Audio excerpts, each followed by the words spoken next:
कोई घर मांगता है, कोई धन मांगता है, कोई घर मांगता है, कोई धन मांगता है, लेकिन ए मेरे साईं आपका यह दास केवल आपका दीदार मांगता है। आप सभी साईं दरबारियों को प्यार भरा साईं राम। मैं राजेश कुमार आप सभी के सामने एक और नई साईं लीला के साथ उपस्थित हूँ। साईं राम।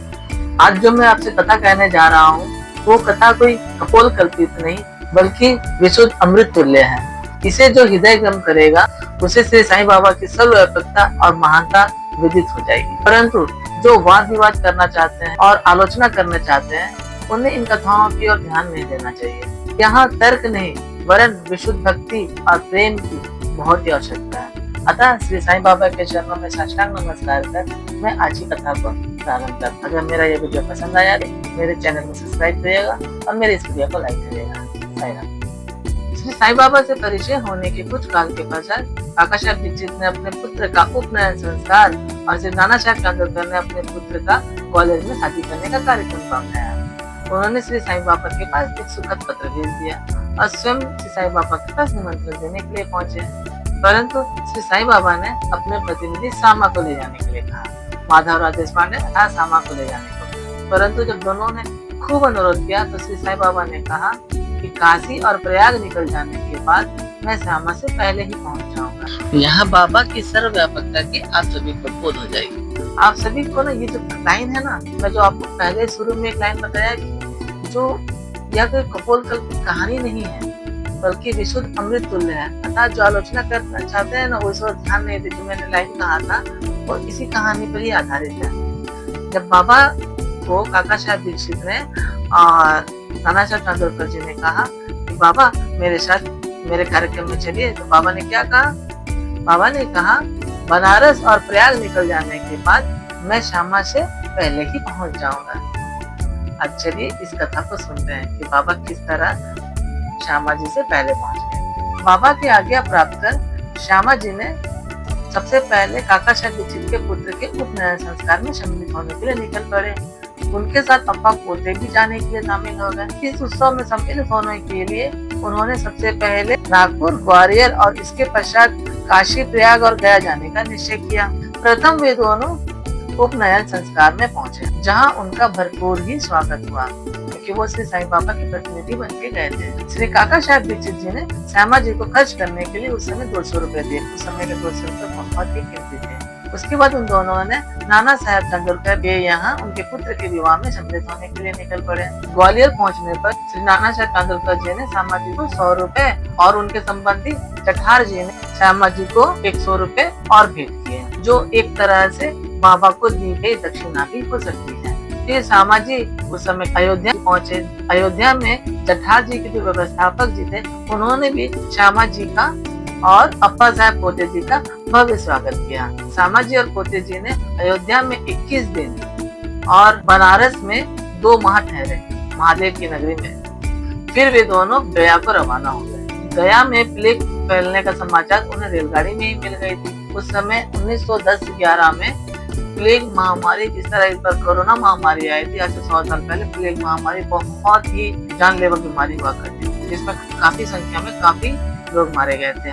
जब श्यामा जी और अप्पा पोते जी रेलगाड़ी में ही बैठे थे तभी उन्हें गया में प्लेग फैलने की जानकारी उन्हें प्राप्त हो गई थी, तो उन्हें थोड़ी सी चिंता होने लगी। फिर वे उसी रात्रि में गया स्टेशन पे उतरे और एक धर्मशाला में जाकर रहने लगे। प्रातः काल गया वाला पुजारी अर्थात पंडा जी जब उस धर्मशाला में पहुंचे, जो गया में आने वाले यात्रियों की देखरेख और उनके खाने पीने का व्यवस्था करते थे, उनको जब पता चला तो उन्होंने श्यामा जी से कहा सारे यात्री तो कल रात्रि को ही प्रस्थान कर गए हैं, इसलिए आप शीघ्रता करें। लेकिन श्यामा जी के यहाँ पर तो मन में कुछ और ही चल रहा था। उन्होंने सहज उनसे पूछ लिया क्या गया में प्लेग फैला हुआ है? तभी पुजारी जी ने कहा नहीं, गया में प्लेग नहीं फैला है, आप मेरे यहाँ पर ठहर के अवश्य स्थिति का अवलोकन कर लीजिए। ऐसा कहते हुए गया वाले जो पुजारी थे वो श्यामा जी को अपने घर ले गए। अब यहीं पर ही बाबा की एक विचित्र सी लीला, जो आश्चर्यचकित लीला है, तो सामने आती है। जैसे ही श्यामा जी और अप्पा पोते जी उस गया वाले पुजारी जी के घर पे पहुंचे तो बड़ा ही आलीशान घर था जिसमें पर्याप्त यात्री ठहर सकते थे। तो वहाँ पहुंचकर देखते क्या है कि मकान के मध्य भाग में श्री साईं बाबा का चित्र लगा हुआ है। तो तुरंत ही श्यामा जी को बाबा के वो वचन याद आ जाते हैं, काशी और प्रयाग निकल जाने के बाद मैं श्यामा से पहले ही पहुंच जाऊंगा। और ऐसा उसे जब श्यामा जी को याद आया तो उनकी आंखों से अश्रुपात होने लगा और उनका कंठ टूट गया और रोते रोते उनकी टिकियां बन गई। तो जैसे ही गया वाले पुजारी को पता चला कि ये तो रोने लगा, तो उन्होंने सोचा कि हो सकता प्लेग की खबर सुन के अच्छों की हालत खराब हो जाता है, तो इनकी भी हालत खराब हो गया। तो गया वाले पुजारी ने श्यामा जी से कहा, आप डरिए मत, अब ऐसा यहाँ पर प्लेग का ऐसा कोई बीमारी नहीं है, आप डरिए मत। लेकिन श्यामा जी ने उनकी इच्छा के विपरीत ही उनसे प्रश्न किया, ये बाबा का चित्र, इसलिए साईं बाबा का चित्र आपको कहाँ से प्राप्त हुआ? तब वो गया वाला पुजारी एक छोटी सी कहानी बताता है। वो बोलता है कि मेरे 200-300 जो कार्यकर्ता है वो मनमाड़ और पुनताबा में काम करते हैं। वहीं से गया आने वाले जो भी यात्री रहते हैं उनकी व्यवस्था, रहने की, खाने की व्यवस्था का सब चीज का ध्यान रखते हैं। तो उनको श्री साईं बाबा की दर्शन के बारे में पता चला कि बहुत बड़े फकीर पहुंचे हुए हैं, तो उन्होंने भी गया वाले पुजारी को भी उस समय दर्शन की इच्छा हुई और उन्होंने श्री साईं बाबा का दर्शन करने के लिए चल पड़े। फिर वो गया वाला पुजारी फिर से बताते हैं कि मुझे लगभग 12 वर्ष हुए मैंने श्री साईं बाबा के दर्शन किए और मैं उस समय श्यामा जी के घर पे ठहरा था और श्यामा जी के घर पे जो लगा हुआ चित्र था उसको देखने में बड़ा ही आकर्षित हुआ और तभी बाबा ने श्यामा जी के आज्ञा से वह चित्र मुझे दिया। मैं श्यामा जी के घर में बहुत ही अच्छी तरह से बाबा की लीलाएं सुनता सुनता बिताया हूँ। जब ये कहानी जब श्यामा जी ने सुनी, ये लीला जब श्यामा जी ने सुनी तो उनकी आंखों से और अश्रुपात आने लगा और उन्हें बताया कि मैं ही वो श्यामा है। और जैसे ही उस पुजारी जी को पता चला कि ये वही श्यामा जी है जो मेरे यहाँ अतिथि बनकर पधारे हुए, उनकी तो प्रसन्नता का परावाह न रहा।